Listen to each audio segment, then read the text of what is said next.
Viewers, आज के video में हम डिस्कस करेंगे एक इंग्लिश ऑथर बेन जॉनसन का बहुत ही famous play the Alchemist. Ben Jonson 1572 में लंदन में पैदा हुए। इनके फादर एक क्लर्जी मैन थे। बेन जॉनसन के पैदा होने से 1 महीना पहले ही उनकी डेथ हो गई। 2 साल बाद बेन जॉनसन की मदर ने एक ब्रिकलेयर से दूसरी शादी कर ली। बेन जॉनसन ने वेस्टमिनिस्टर स्कूल से अपनी एजुकेशन रिसीव की। स्कूल के बाद वो यूनिवर्सिटी ऑफ कैम्ब्रिज अटेंड करना चाहते थे, लेकिन उन्होंने स्कूल छोड़ दिया और अपने स्टेप फादर की तरह ब्रिकलेयर बन गए। बहुत जल्दी बेन जॉनसन ने ये काम भी छोड़ दिया और नीदरलैंड्स चले गए, जहां वो वॉलंटियरली इंग्लिश सोल्जर रहे। अर्ली 1590s में बेन जॉनसन इंग्लैंड वापस आ गए और एक्टर बन गए। थॉमस किड के वर्क द स्पेनिश ट्रेजेडी की प्रोडक्शन में बेन जॉनसन ने उनके एक कैरेक्टर हाइरोनिमो का रोल प्ले किया। 1594 में जॉनसन ने लंदन में ही एन लुइस से शादी कर ली। 1597 में बेन जॉनसन ने थॉमस नेश के साथ मिलकर एक प्ले लिखा जिसका नाम था द आइल ऑफ डॉग्स। ये प्ले सिडिशियस था, यानी लोगों को स्टेट और मोनार्क के खिलाफ बगावत करने पर उकसा रहा था। इस प्ले में इन्वॉल्वमेंट की वजह से बेन जॉनसन को 1597 में जेल में बंद कर दिया गया, लेकिन तब तक जॉनसन एक एक्सक्लूसिव राइटर बन चुके थे। 1598 में उनका play every man in his humour बहुत ही शानदार तरीके से परफॉर्म किया गया। 1603 में जेम्स वन इंग्लैंड का राजा बना। 1605 में बेन जॉनसन ने द मास्क ऑफ ब्लैकनेस लिखा और उनको रॉयल फेवर मिली। हर साल स्टेट की तरफ से बेन जॉनसन को 60 पाउंड्स दिए जाने लगे। फिर जॉनसन ने कॉमेडीज लिखना शुरू कर दी। 1605 में वोल्पोने लिखी, 1607 में एपिकोन, 1610 में द अल्केमिस्ट और 1614 में बार्थोलोम्यू फेयर लिखी। अर्ली 1620s में जॉनसन की सेहत खराब होना शुरू हो गई। 1637 को 65 साल की उम्र में जॉनसन की डेथ हो गई। बेन जॉनसन विलियम शेक्सपियर का कंटेम्परेरी और राइवल था। जेम्स वन के दौरे हुकूमत में जॉनसन को शेक्सपियर के बाद दूसरा बड़ा ड्रामाटिस्ट समझा जाता था। अगर बात करें इस प्ले के हिस्टोरिकल बैकग्राउंड की या फिर ये प्ले क्यों लिखा गया, तो बेन जॉनसन ने ये प्ले जेम्स वन के कोर्ट में परफॉर्म करने के लिए लिखा। बेन जॉनसन इस प्ले में लंदन में फैलने वाले प्लेग को मेंशन करते हैं, जिसकी वजह से बहुत सारे वेल्दी लोग शहर छोड़कर गांव की तरफ जाने लगे। ये बुबोनिक प्लेग था, जिसको ब्लैक डेथ भी कहते हैं। ये बीमारी इन्फेक्टेड फ्ली की वजह से फैली, यानी छोटे छोटे खून चूसने वाले कीड़े बैक्टीरिया कैरी करते थे और इंसानों में मुंतकिल कर देते थे, जिससे इंसानों को फीवर, वॉमिटिंग और सांस लेने में प्रॉब्लम होने लगती थी। ये जानलेवा बीमारी आहिस्ता आहिस्ता पूरे यूरोप में फैल गई और इसने लाखों लोगों की जान ले ली। 1330 में सेंट्रल एशिया के कंट्री किर्गिज़स्तान से शुरू हुई। 1340s में ये ब्लैक डेथ सिसिली तक जा पहुंची और वहां से पूरे यूरोप में फैल गई। 1346 से 1353 तक सिर्फ लंदन में तकरीबन 62,000 लोग मारे गए। 1350s के आखिर में ये पेंडेमिक कम हो गया, लेकिन आने वाली कई सदियों तक इसकी आउटब्रेक्स आती रहीं। एक आउटब्रेक 1602 से 1611 तक थी, जिसको बेन जॉनसन ने अपने इस प्ले के शुरू में मेंशन किया है। 2014 में इस ब्लैक प्लेग की लास्ट आउटब्रेक थी। मॉडर्न मेडिसिन के जरिए इसको रोक लिया गया, लेकिन यूरोप की तकरीबन 60% पॉपुलेशन इस प्लेग की वजह से मारी गई। अगर बात करें इस प्ले के कुछ की फैक्ट्स की, तो ये प्ले 1610 में लिखा गया। 1610 में ही इसे पब्लिश करवाया गया। ये लंदन में लिखा गया। लिटरेरी पीरियड था इंग्लिश रेनेसां। इसका जॉनरा है कॉमेडी। सेटिंग रखी गई लंदन में 1610 में, जब बुबोनिक प्लेग की आउटब्रेक थी। अगर बात करें इस प्ले के इम्पोर्टेंट थीम्स की, तो सबसे पहले है अल्केमी एंड ट्रांसफॉर्मेशन। ये प्ले रेनेसा के दौरान लिखा गया, यानी जब इंग्लैंड में आर्ट, कल्चर और लिटरेचर को फ्लरिश किया जाने लगा। क्लासिकल लर्निंग का रिवाइवल हुआ, लोग एल्केमी पर यकीन करने लगे। एल्केमी एक अर्ली टाइप ऑफ केमिस्ट्री है। इसमें एक फिलोसफर स्टोन क्रिएट किया जाता है जिसे पारस पत्थर भी कहते हैं। अल्केमिस्ट ये दावा करता है कि वो इस फिलोसफर स्टोन के जरिए बेस मेटल्स यानी लेड और मरकरी को गोल्ड में बदल सकता है, यानी ट्रांसफॉर्म कर सकता है। इसी तरह वो फिलोसफर स्टोन के जरिए लोगों को इमॉर्टल लाइफ यानी हमेशा रहने वाली जिंदगी भी दे सकता है, गरीब को अमीर बना सकता है, बीमार को ठीक कर सकता है। ये सारी ट्रांसफॉर्मेशंस एक अल्केमिस्ट फिलोसफर स्टोन के जरिए कर सकता है।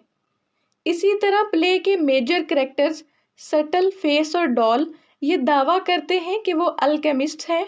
उनके पास फिलोसफर स्टोन है जिसकी वजह से वो लोगों को ट्रांसफॉर्म कर सकते हैं।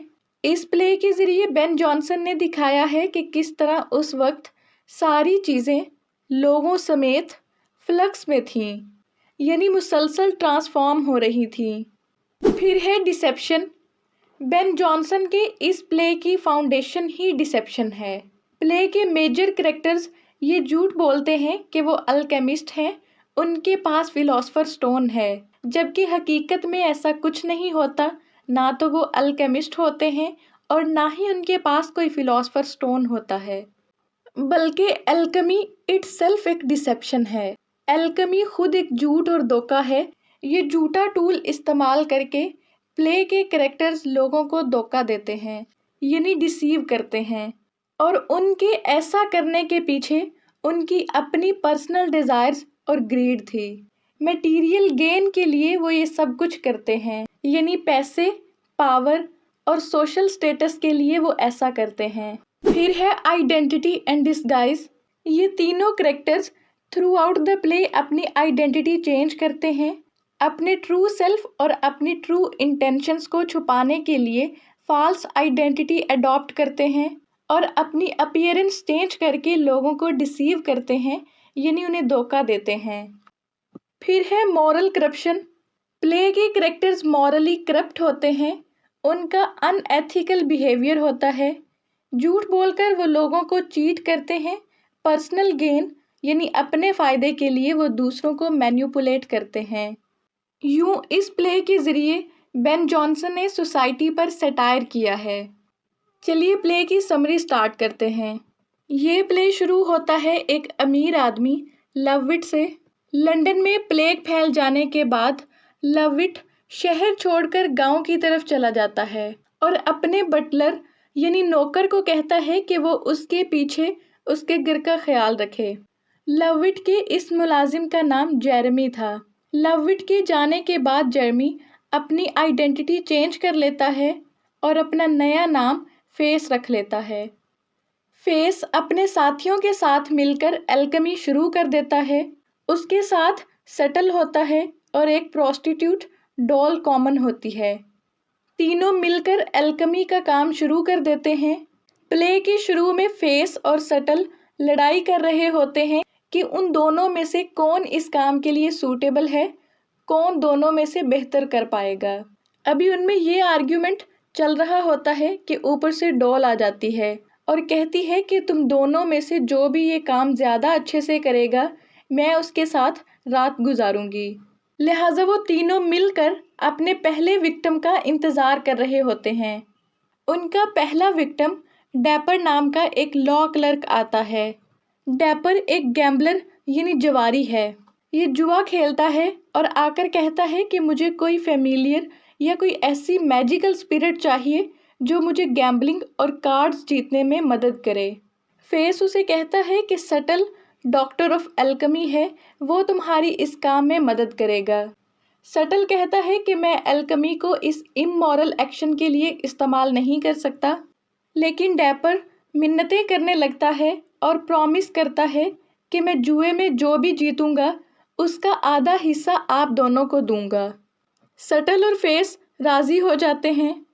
सटल कहता है कि ठीक है, मैं तुम्हें फेमिलियर यानी मैजिकल स्पिरिट दूंगा, लेकिन उससे पहले तुम्हें फेरी क्वीन से मिलना पड़ेगा।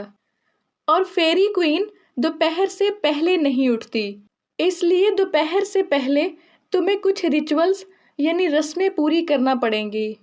विनेगर के 3 ड्रॉप्स अपनी नाक में डालो, 2 अपने मुंह में डालो और एक एक कतरा अपनी आंखों में डालो। इसके बाद अपनी उंगलियों और अपनी आंखों को धो लेना है।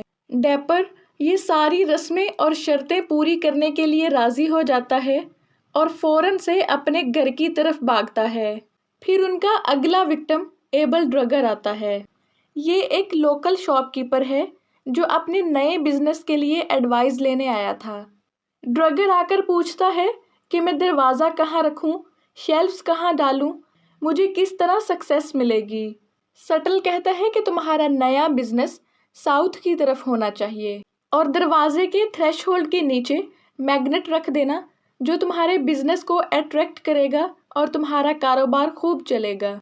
तुम बहुत लकी हो, रेयर स्टार के अंडर पैदा हुए हो। सटल मजीद कहता है कि मैं तुम्हें फिलॉसफर स्टोन दूंगा ताकि तुम बेस मेटल्स को गोल्ड में बदल सको। ड्रगर खुश हो जाता है, बहुत सारे सिक्के सटल को देता है और एक्साइटेड होकर वहां से चला जाता है। फिर उनका तीसरा विक्टिम सर एपिक्योर मैमन आता है। मैमन के साथ उसका फ्रेंड सरली भी था। मैमन यहाँ आकर सटल से कहता है कि मुझे फिलॉसफर स्टोन चाहिए ताकि मैं अमीर आदमी बन सकूं और लंदन में इस बढ़ते हुए प्लेग को रोक सकूं। जबकि सरली फिलॉसफर स्टोन पर बिलीव नहीं करता, उसे सटल और फेस दोनों फ्रॉडिये लगते हैं। फेस अल्केमिस्ट के असिस्टेंट का ड्रेस पहने हुए आता है और आकर उन्हें कहता है कि सटल इस टाइम लेबॉर्ट्री में है और प्रोजेक्शन में बिजी है। ये फिलॉसफर स्टोन बनाने का लास्ट स्टेज है। फेस मैमन से कहता है कि बहुत जल्दी सटल ये प्रोजेक्शन बना लेगा, तब तक तुम अपने घर से सारी मेटल्स और आयरन ले आओ। जाते जाते मैमन डॉल को वहां से गुजरते हुए देखता है और बहुत एक्साइटेड हो जाता है। वापिस आकर वो डॉल से मिलना चाहता था। सरली मैमन से कहता है कि डॉल दिखने में ही प्रोस्टिट्यूट लग रही है और ये सब फ्रॉड है, लेकिन मैमन उसकी एक बात नहीं सुनता और मेटल्स लेने चला जाता है। फिर से दरवाज़ा नॉक होता है और अब की बार अनैनियस था। अनैनियस एक एना बैप्टिस्ट था जो यहाँ मैमन की मेटल्स के एक्सचेंज के लिए आया था। सटल और फेस उससे पूछते हैं कि क्या तुम्हारे पास पैसे हैं, तो अनैनियस कहता है कि जब तक मैं प्रोजेक्शन नहीं देखूंगा तब तक मैं किसी चीज़ पर बिलीव नहीं करूंगा। ये सुनकर सटल और फेस उसको गुस्से से बाहर निकाल देते हैं। फिर ड्रगर वापस आ जाता है और आकर उन्हें एक रिच विडो डेम प्लायंट के बारे में बताता है जो अपने भाई कैस्ट्रल के साथ इस टाउन में आई है। कैस्ट्रल अपनी विट्स यानी अपनी स्किल्स को इम्प्रूव करना चाहता है और अपनी विडो बहन की शादी करवाने के लिए एक अरिस्टोक्रेट यानी एक अमीर आदमी ढूंढ रहा है। फेस ड्रगर से कहता है कि तुम उन दोनों को हमारे पास ले आओ। सटल लंदन का विटिएस्ट आदमी है और अच्छा होरोस्कोप भी है। वो डेम प्लायंट का हाथ पढ़कर ही बता देगा कि किस अमीर आदमी से उसकी शादी होगी। ड्रगर उनको लाने के लिए चला जाता है। फेस और सटल में आर्ग्यूमेंट्स होने लगते हैं कि कौन इस डेम प्लायंट से शादी करेगा। अल्टीमेटली वो डिसाइड करते हैं कि इस बारे में वो डॉल को कुछ नहीं बताएंगे। दरवाज़ा फिर से नॉक होता है और अब उनका पहला विक्टिम यानी डैपर फेरी क्वीन से मिलने के लिए वापस आ गया है। फेस डॉल से कहता है कि वो अपनी अपीयरेंस चेंज करे और फेरी क्वीन बनकर आए। डैपर को वो लोग पैटीकोट डालकर उसकी आंखों पर पट्टी बांध देते हैं और कहते हैं कि फेरी क्वीन से मिलने के लिए अपनी पॉकेट्स खाली करो। फिर वहाँ सर एपिक्योर मैमन वापस आ जाता है। फेस और सटल नहीं चाहते कि मैमन और डैपर आपस में मिलें, इसलिए वो डैपर के मुंह में बहुत सारे ब्रेड डालकर उसे छुपा देते हैं और कहते हैं कि फेरी क्वीन से मिलने से पहले इनको फिनिश करो। मैमन अपनी मेटल्स और आयरन लेकर वापस आ गया था और डॉल से मिलने की डिमांड कर रहा था। फेस कहता है कि डॉल एक स्कॉलर है, अरिस्टोक्रेट की बहन है और इस टाइम वो प्योरिटन स्कॉलर के कुछ वर्क्स रीड कर रही है। फेस मैमन से कहता है कि ठीक है, मैं तुम्हें डॉल से मिलवा देता हूँ, लेकिन तुम अपनी नीयत साफ रखना। अगर तुम्हारी इंटेंशंस खराब हुई तो तुम्हें फिलॉसफर स्टोन नहीं दिया जाएगा। फिर डॉल आती है। मैमन और डॉल प्राइवेसी के लिए गार्डन में चले जाते हैं। फिर वहाँ डेम प्लायंट और उसका भाई कैस्ट्रल आ जाते हैं। सटल कैस्ट्रल को कहता है कि मैं तुम्हें विट्स और स्किल्स सिखाऊंगा, और डेम प्लायंट का हाथ पकड़कर कहता है कि बहुत जल्दी तुम्हारी एक अरिस्टोक्रेट यानी अमीर आदमी से शादी हो जाएगी। इतने में वहाँ एक स्पेनिश आदमी आता है। ये स्पेनिश आदमी कोई और नहीं बल्कि सरली था, जो अपनी अपीयरेंस चेंज करके यानी स्पेनिश आदमी बनकर यहाँ आया था ताकि सटल और फेस की असलियत सबके सामने ला सके। सटल और फेस इस स्पेनिश आदमी की इंसल्ट करने लगते हैं कि इसे इंग्लिश तो समझ आती ही नहीं, लेकिन वो दोनों पैनिक हो जाते हैं क्योंकि ये स्पेनिश आदमी भी डॉल से मिलने आया था और डॉल इस टाइम मैमन के साथ गार्डन में थी। सटल जो डेम प्लायंट को अपने लिए चाहता था, वो डेम प्लायंट को इस स्पेनिश आदमी के साथ बेच देता है और कैस्ट्रल से कहता है कि आपकी बहन के लिए ये बिल्कुल परफेक्ट अरिस्टोक्रेट है। फिर डॉल और मैमन वापस आ जाते हैं। सटल मैमन से कहता है कि तुमने बहुत लस्टफुली बिहेव किया है, तुम्हारी नीयत साफ नहीं थी, इसलिए एक्सप्लोजन हो गया है और फिलोसफर स्टोन नहीं बन पाया। दूसरी तरफ सरली डेम प्लायंट से कहता है कि ये फेस और सटल फ्रॉडिये हैं। वो कैस्ट्रल से भी यही कहता है, लेकिन कैस्ट्रल उसकी किसी बात का यकीन नहीं करता। फिर अचानक डॉल आकर बताती है कि फेस का मास्टर लवविट वापस आ गया है। लवविट को उसके नेबर्स बताते हैं कि पूरा महीना तुम्हारे घर बहुत सारे लोग आते जाते रहे हैं। लवविट अपने मुलाजिम जर्मी का पूछता है तो वो कहते हैं कि उन्होंने जर्मी को तो नहीं देखा। फेस जल्दी से अपना बेस बदलकर पहली हालत में आ जाता है और लवविट से कहता है कि मास्टर मैं तो यहाँ नहीं था, पिछले 3 हफ्तों से ये घर बंद करके मैं यहाँ से चला गया था, तो क्रिमिनल्स वगैरह आ गए होंगे। लेकिन अचानक वहाँ सब लोग आ जाते हैं। डैपर, मैमन, सरली, कैस्ट्रल और अनैनियस सब लोग वहाँ आ जाते हैं। तो लवविट कहता है कि सच क्या है, मुझे सच बताओ। फेस कहता है ठीक है मैं सच बताऊंगा, लेकिन आप मुझे पुलिस के हवाले नहीं करेंगे और मैं आपकी एक रिच विडो डेम प्लायंट से शादी भी करवाऊंगा। लवविट राजी हो जाता है, ठीक है तुम मुझे सच बताओ। फेस के सब कुछ सच बताने पर लवविट उसे माफ कर देता है और पुलिस को कहता है कि यहाँ क्रिमिनल्स आ गए थे और बाकी सब लोगों को वो वहाँ से भगा देता है और जिन लोगों से उनका जो जो सामान लिया गया था वो उन्हें वापस कर दिया जाता है। प्ले के आखिर में फेस ऑडियंस से सॉरी कहता है और लवविट ऑडियंस को बताता है कि वो अपनी नई वाइफ डेम प्लायंट के साथ बहुत खुश है। अगर बात करें इस प्ले के इम्पोर्टेंट सिंबल्स की, तो प्लेग सिंबलाइज करता है डिसऑर्डर और केओस को। लवविट का हाउस सिंबलाइज करता है ऑर्डर एंड डोमेस्टिसिटी को।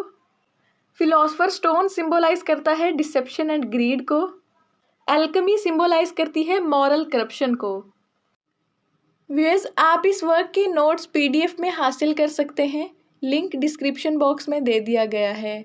इसी के साथ ये वीडियो एंड होती है। उम्मीद करती हूँ आपको समझ में आई होगी। Thank you so much for watching.